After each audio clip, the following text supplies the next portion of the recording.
All right, last time I showed you a boogie blues in A. All right, in that I showed it to you in a very simple way, but there's other things you can do to spice it up.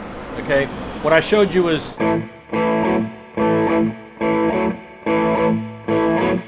okay. Now that's cool and all, and it has its place. I'm not saying don't play that, but you can also spice it up if you need to. And you'll hear some blues tunes that do this little move. All right, same position, same everything, except you're going to add this note here, right?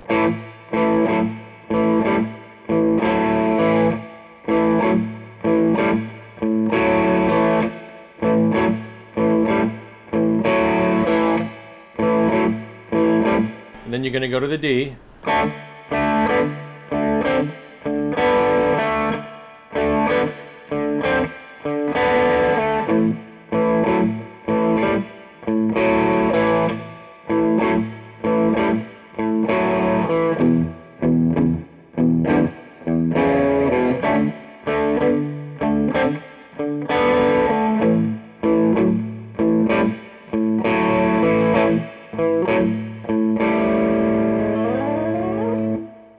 Okay, so you could spice it up like that, and there's other things you could do also. Okay, check it out. Same position, A.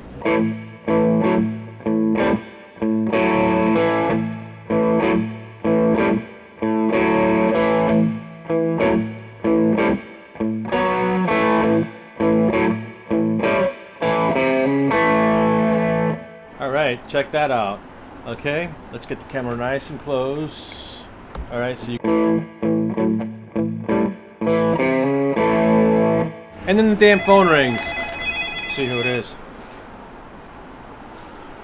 Can't talk right now. Sorry.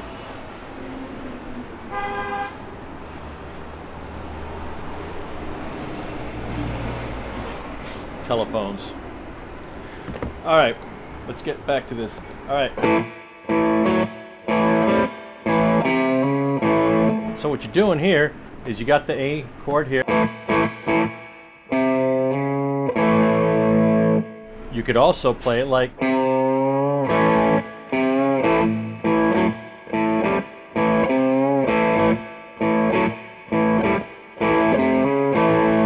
Okay? You could also do that with the D when you go over here. And you can do it with the A, with the E.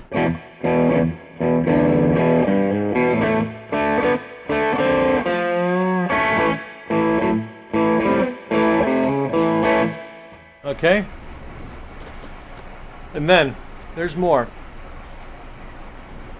Some blues progressions, it'll play straight like that, right? Some will be the change from the 1 to the 5 to the 4 will occur faster, so it'll go.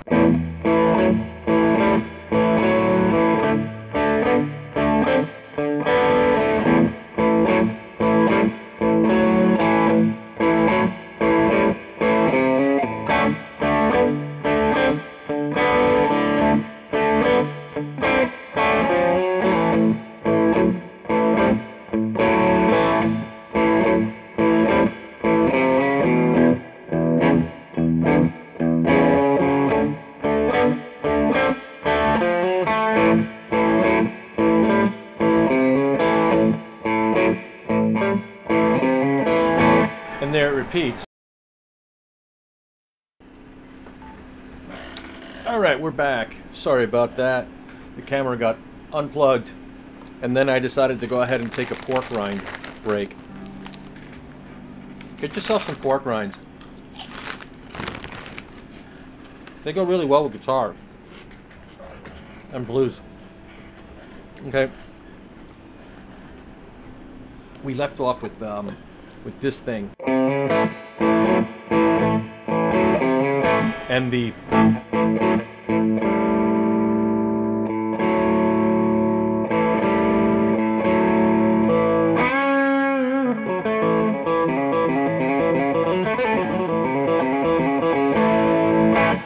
All right. Please excuse the sounds. Oh, do you see that? Something flew out of my mouth. Please excuse the ambient sounds. This is New York. the weather's nice and the window's open. Okay. Now, I'm going to show you how to do this in another position. Okay. We're going to keep it in A, but the reason I'm going to show you how to play it like this is because if you want to play it, say, in G, or in B, or in C, you're going to need to be able to do it like this, and it's going to be a lot harder. It's going to be a much longer stretch with your fingers. Heavy metal stretch. Okay, check it out. In A, it would be like this, just like the opening, except it's going to be here.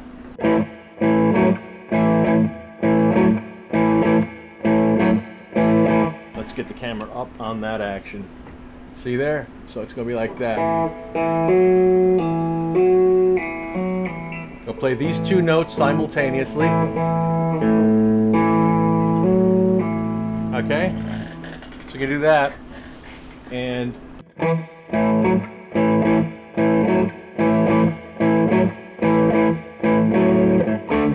now the next move is just go up to these strings here.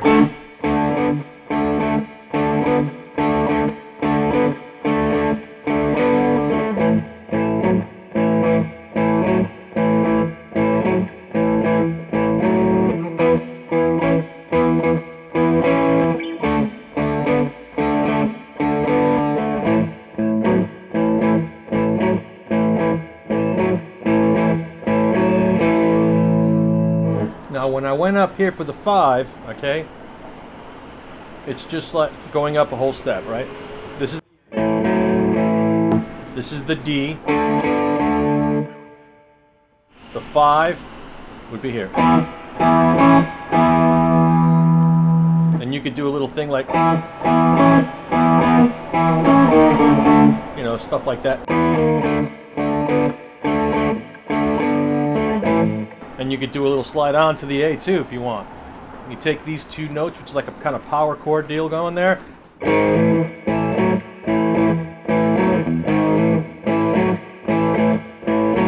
You don't want to overdo that.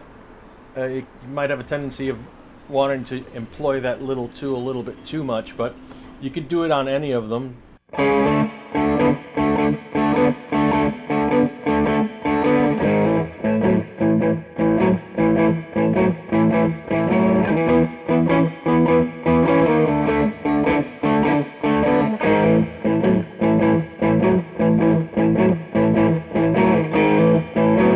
Now there I just use it as a way to segue into the next bar of the next first bar of the next 12 bars. Okay, it's kind of clues you into that we're starting over again. Now, you remember that little thing I showed you here? Okay, you can do that here too, but it's going to be a longer stretch. You can go like this.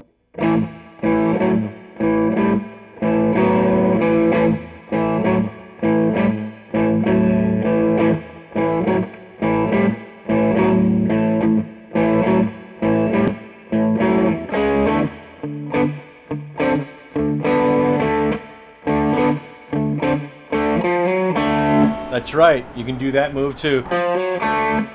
Right?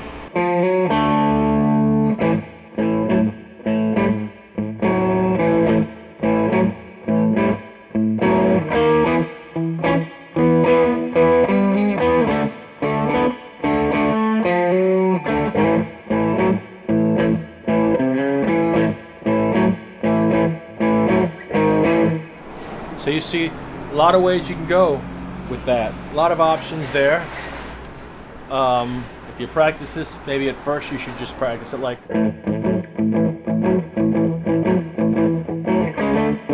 you know, so before you start. And always stretch. Here's a little way, a little something I do for stretching that really helps to keep you from getting damaged. Okay, I take my hand, right, and I go like this, straighten out my arm completely, and I go like this and stretch without pulling so hard that you hurt yourself. Okay, and you feel the tendons all stretching, and then you take your hand and you go like that with this arm still straight. Go like that. And again, you don't want to go so hard as to hurt yourself. Just take it easy on that. Just a little bit of pressure. You'll know when you're overdoing it. Okay. And then this hand here, you can take your fingers and you just go stretch like that too. Try to relax the arm. Maybe put it on the guitar and just kind of stretch like that. All right. Try to keep this hand loose as you do that, and you can do that with this hand too, because this hand does a lot of stuff. It also needs to be stretched. All right, so there you go. That's that for now. I think that's all for now, but there's a whole lot more.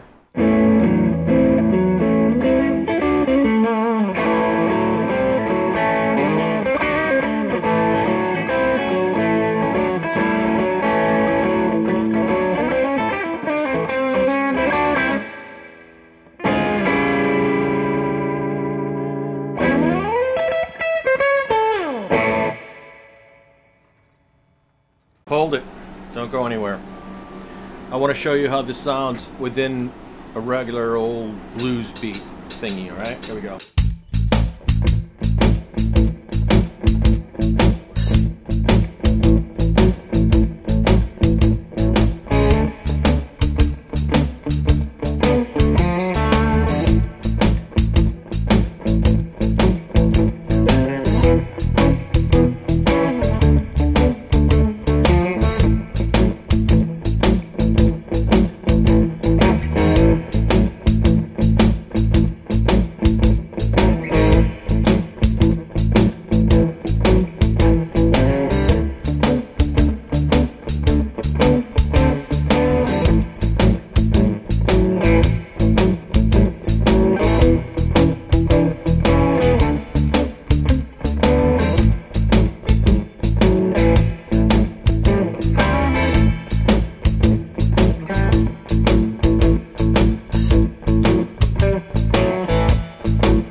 what I did there.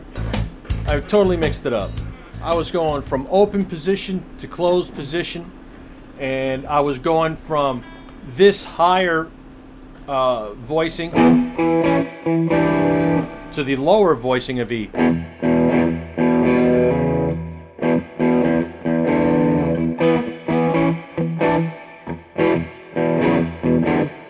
Okay, just to give it a whole different feel, and I was chopping it up in all different ways, doing stuff like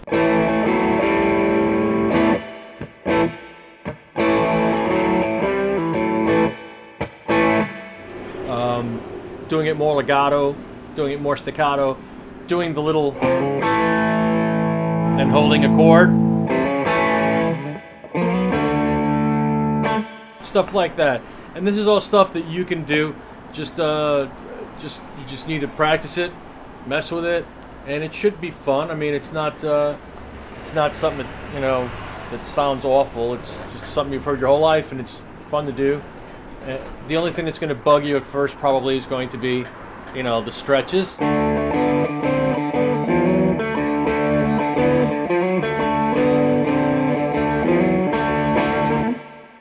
That sort of thing might drive you nuts at first, but you'll get it eventually. And the other thing is going from, you know, from position to position, mixing it up like I did there at the end. But if you start first, you know, doing it open position, then go into the closed position, and keep it simple at first, then you can elaborate later on and go all sorts of crazy. Pork rinds, they're the key of pork rinds.